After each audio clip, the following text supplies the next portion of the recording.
On m'a souvent demandé, Madame, pourquoi tu fais ça? Pourquoi tu risques tout pour parler? La réponse est simple. J'ai passé trop d'années à mentir, j'ai été payé pour ça, formé pour ça. Ils effacent les preuves, ils réécrivent l'histoire. Ici, on déterre la vérité. Bienvenue dans les dossiers d'Adam Véron, la seule chaîne où l'interdit devient révélation. J'étais un professionnel de la désinformation. Vous voyez, les gens pensent que les agences de renseignement, c'est du James Bond. En réalité, 90% de ce boulot, c'est l'information. Qui la contrôle, qui la manipule, qui y croit. Moi, j'étais dans un département spécialisé, on appelait ça la gestion des perceptions. En clair, on fabriquait des vérités alternatives. Pas besoin d'inventer des mensonges grotesques, hein. Il suffit d'orienter ce que vous savez déjà. Vous vous souvenez des armes de destruction massive en Irak? Moi, je sais comment ça a commencé. À la base, c'était une idée simple. Exploiter un soupçon, un transfuge irakien, un rapport bancal, quelques fuites stratégiques aux bons journalistes. Et en 6 mois, c'était devenu une certitude mondiale. Des images satellites floues, des politiciens bien briefés, un storytelling impeccable. Vous connaissez la suite. Vous pensez que c'est un cas isolé? Alors écoutez bien. Connaissez-vous l'opération Infection? Dans les années 80, l'URSS fait circuler une rumeur. Le sida aurait été fabriqué dans un laboratoire militaire américain. Ça commence dans un obscur journal indien, puis on trouve des témoignages qu'un professeur est cité, puis une télé étrangère reprend l'histoire.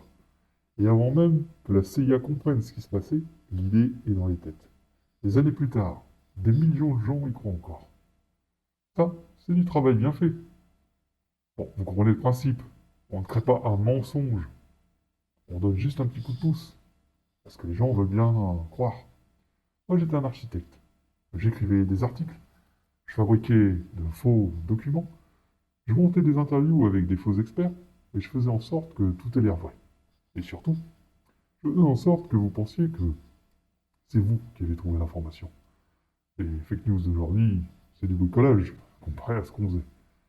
Nous, on pouvait transformer une rumeur en vérité historique. Personne ne vérifie. Parce que les gens ne cherchent pas la vérité. Ils cherchent des confirmations. Vous pensez que j'invente? Alors laissez-moi vous poser une question.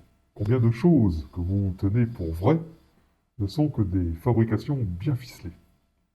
Je vais vous donner un dernier exemple. Et après, vous pourrez décider si je suis fou. Ou si vous avez vécu dans le mensonge toute votre vie. Ce type s'appelle Vladimir Kuznetsov. Vous n'avez jamais entendu parler de lui. C'était un fonctionnaire soviétique banal. En 1983, il a disparu. Officiellement, un accident de voiture. En réalité, il avait écrit un rapport secret sur la façon dont la CIA infiltrait les médias européens. Ce rapport, il a été détruit, lui aussi. Mais avant de disparaître, il a envoyé une copie à un contact en France. Et devinez quoi? Ce contact a été retrouvé mort quelques semaines plus tard. Suicide. Classique. Maintenant, posez-vous la vraie question. Qu'est-ce qui a été effacé et que vous ne saurez jamais? Moi, j'ai joué le jeu trop longtemps. J'ai créé des histoires, j'ai détruit des réputations, j'ai orienté des guerres. Et aujourd'hui, je veux juste que vous ouvriez les yeux. Pas sur moi, mais sur ce qui vous entoure. Parce que si vous saviez vraiment, vous ne dormiriez plus jamais tranquille. Voyez, le plus gros mensonge jamais conçu, ce n'est pas de cacher la vérité, c'est de la noyer sous un océan de conneries. Prenez la Terre plate. Vous pensez que c'est une vraie théorie? Vous croyez que c'est né spontanément sur des forums obscurs, avec des types qui regardent le Soleil et qui ont conclu que la NASA ment depuis toujours? Non, ça, c'est ce qu'on appelle un filet à fou. On sème l'idée, on la laisse germer, on la pousse un petit peu discrètement et on observe. C'est une technique vieille comme le monde.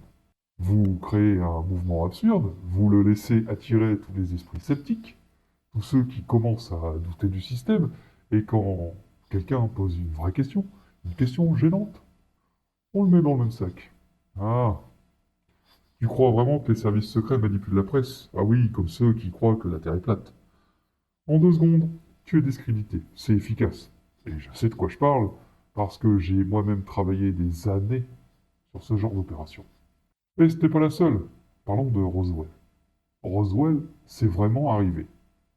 Pas comme Hollywood vous l'a vendu, avec des petits hommes verts et des autopsies filmées sur pellicule. Mais il s'est passé quelque chose en 1947. Un crash. Militaire, extraterrestre, une expérience secrète. Les détails, je vous en reparlerai dans une prochaine vidéo. Mais je peux vous dire une chose. Ce que vous croyez savoir sur Roswell, c'est ce qu'on a bien voulu que vous sachiez. Le schéma est toujours le même.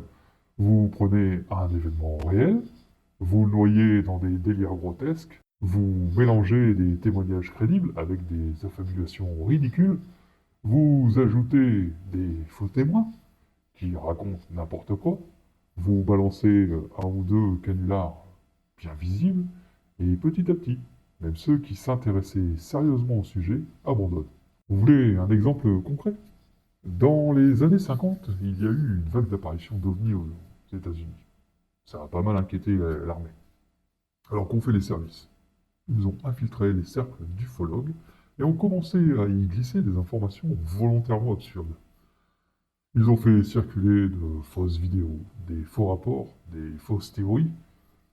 Vous pensez que les Men in Black, c'est une invention du cinéma? Non, c'est une technique de la CIA. Envoyer deux types en costume impassible, poser des questions bizarres à un témoin, vous l'effrayez un petit peu, faire en sorte que lorsqu'il en parle autour de lui, tout le monde le prenne pour un illuminé. Résultat? 70 ans plus tard, dites à quelqu'un que vous avez vu quelque chose d'anormal dans le ciel, on vous répondra par un sourire moqueur. Ça, c'est du contrôle de l'information. Et c'est comme ça pour tout. Quand une information commence à trop circuler, quand trop de gens posent des questions, on ne la bloque pas. Ça demanderait trop d'efforts, et c'est quasi impossible. Alors, on l'ouvre en grand, on la laisse s'étaler, s'étirer et se déformer.